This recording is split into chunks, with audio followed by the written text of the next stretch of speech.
Vamos ficar sabendo o que vai acontecer no capítulo desta quarta-feira, 3 de maio, da novela O Rei do Gado. Mas antes eu peço que você se inscreva no canal, ative o sininho para receber as notificações e deixe o seu like. Jeremias chama pelo nome de Giuseppe Berdinazzi e ele fica olhando para Jeremias. Ele se aproxima e diz: "Sou eu. Mas o que é isso, senhor? O que o senhor quer?" Jeremias estende a mão para Giuseppe. Giuseppe estende a mão também para Jeremias. Jeremias fica olhando para ele emocionado. Jeremias abraça Giuseppe e chora de alegria. Jeremias pede para Giuseppe ir com ele, para ele não ter medo, porque ele quer falar com ele. Judite comenta com Otávio que a Rafaela esteve lá na cozinha conversando com ela e depois voltou a se deitar. Otávio pergunta se ela falou da perda do bebê e Judite diz que Rafaela nem tocou no assunto. Otávio pergunta se Rafaela perguntou pelo Marcos Mezenga. Ela diz que não. Otávio pergunta qual foi o assunto então. Há umas coisas aí, e ela continua afirmando que é a Rafaela Berdinazzi e só está esperando seu Jeremias voltar para confirmar essa história. Otávio diz: e se ela estiver certa? Judite diz que andou pensando nisso. Otávio diz que se for verdade, o tio Jeremias vai mudar o testamento e deixar tudo para ela. Judite pergunta se ele acha mesmo isso. Ué, e você não acha? Cadê a outra herdeira, Marieta Berdinazzi? Maria Antônia pergunta para Luana se ela está passando mal. Luana diz que só está cansada. Eu acho um despropósito você continuar na lida com essa barriga. É, mas eu tô aguentando. Maria Antônia diz que não dá certo. Luana comenta que o filho dela pulou demais hoje quando ela estava na lida. Maria Antônia diz que o filho dela vai acabar nascendo no meio do canavial e com um facão na mão para ajudar ela. Luana diz que o filho dela não vai nascer com um facão na mão e nunca vai cortar cana na vida dele.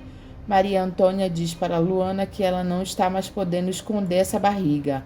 Luana diz que não estão reparando. Estão reparando sim, daqui a pouco vão lhe mandar embora. Luana pergunta por quê?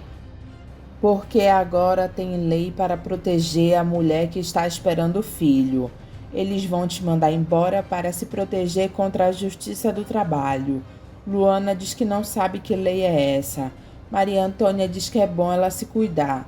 Luana diz que não sabe para onde ir se ela foi embora de lá. Maria Antônia diz para ela ficar lá com elas.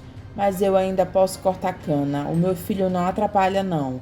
Dona Joana diz para Luana que tem um homem procurando por ela. Luana pergunta quem é. Ele não disse o nome, só falou que quer falar com você. Enquanto isso, Giuseppe está conversando com Jeremias e mostra a foto de Gema quando era nova e quando estava mais velha. Jeremias mostra a foto da família, dizendo quem é um por um. E por último ele mostra para Giuseppe e o avô dele, Bruno. Giuseppe fica emocionado olhando para a foto de Bruno. Ele passa a mão tocando a foto do avô. Aparício diz para Zé Bento que ele quer ter uma conversa difícil com ele. Zé Bento manda ele falar porque ele está ouvindo. Aparício pergunta como ele está. Zé Bento diz que está bem e pergunta onde está a prenda dele. Aparício diz está lá em casa. Zé Bento diz engraçado, agora fala que está lá em casa. Agora você tem casa, né? Aparício diz que tem, não é dele, mas tem. Zé Bento diz que acha bom. É, e eu lhe asseguro que é bom mesmo. Zé Bento diz que ele imagina que seja bom. Agora esse ônibus virou a sua casa, né? Zé Bento diz que sim, mas antes deles se conhecer, ele já teve uma casa. Ora, não vem com essa, Bentão. Zé Bento manda ele falar o que queria falar. Aparício enrola e diz que ele pensou que ele que queria falar com ele. Zé Bento diz eu? Aparício diz que pensou.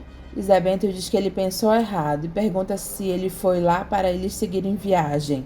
Ele diz que não. Os dois ficam um tempão enrolando para falar. E Lourdinha se mete e diz que os dois estão querendo falar que a dupla acabou. Aparício olha para Zé Bento e Zé Bento fica todo desconfiado.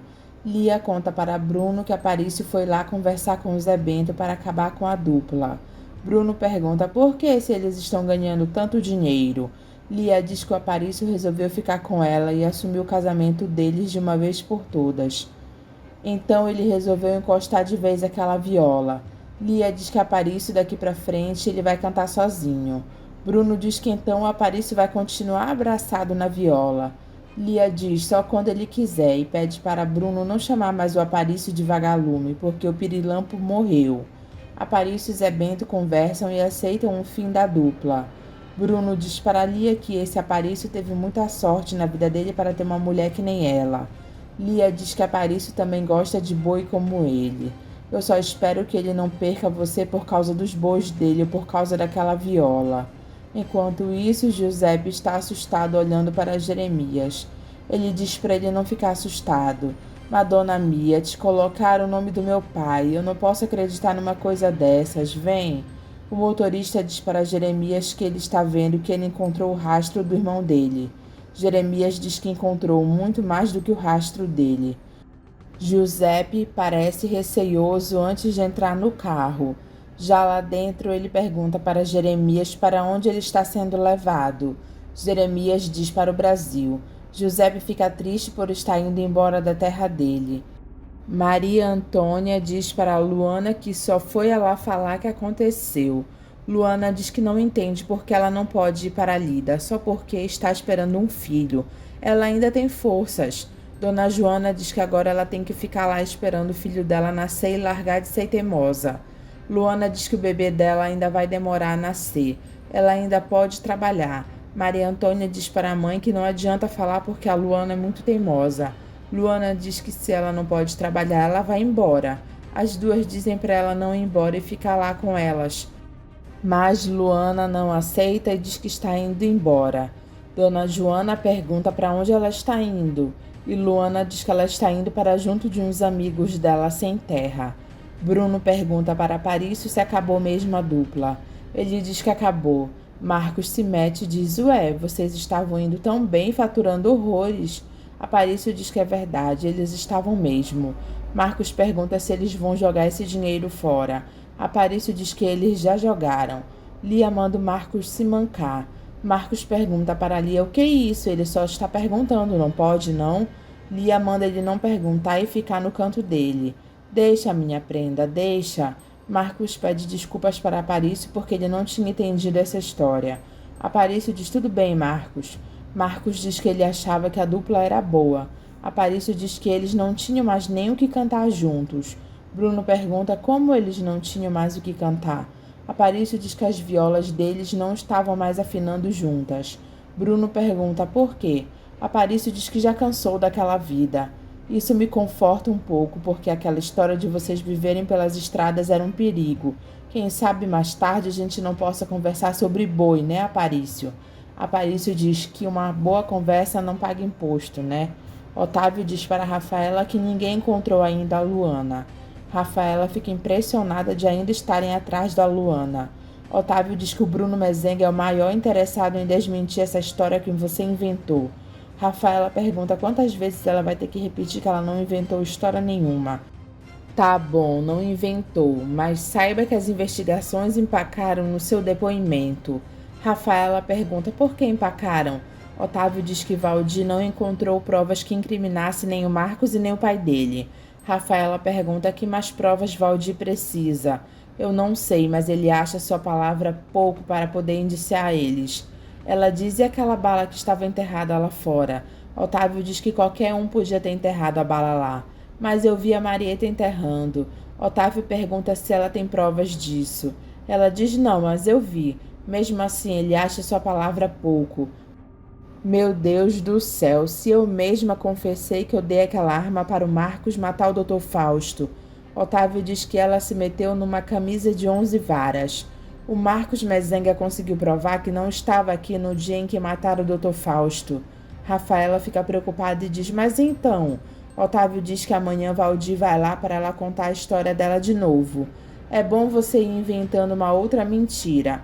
Ah, eu ainda não tinha chegado aqui quando mataram o Dr. Fausto. Só para você se lembrar.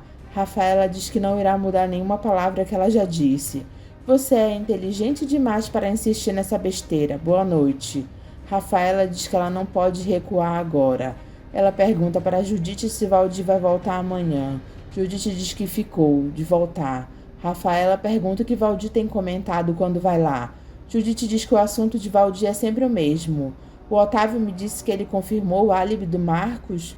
Judite diz que está confirmado que o Marcos já tinha voltado para Ribeirão quando mataram o Dr. Fausto. Rafaela pergunta: e o pai dele quando atiraram no tio? Judite diz que está confirmado também que Bruno não estava mais lá quando atiraram em Jeremias. Aliás, Rafaela, quando você soube que o seu Jeremias foi baleado, a Marieta ligou para a casa dele lá em Ribeirão e foi ele mesmo quem atendeu o telefone. Rafaela diz: claro, ele já tinha voltado para lá com o avião dele. Só se ele tiver dois, né? Porque o avião dele havia dormido lá no hangar onde fica o Aeroclube de Ribeirão. Rafaela continua mentindo, dizendo que Marcos e Bruno armaram tudo isso muito bem. Judite diz que tem mais uma coisa. O delegado Valdir levou a caixa de bala da arma do seu tio. Rafaela pergunta: pra quê? Judite diz que Valdir falou que ia procurar a impressão digital que ele não achou na arma.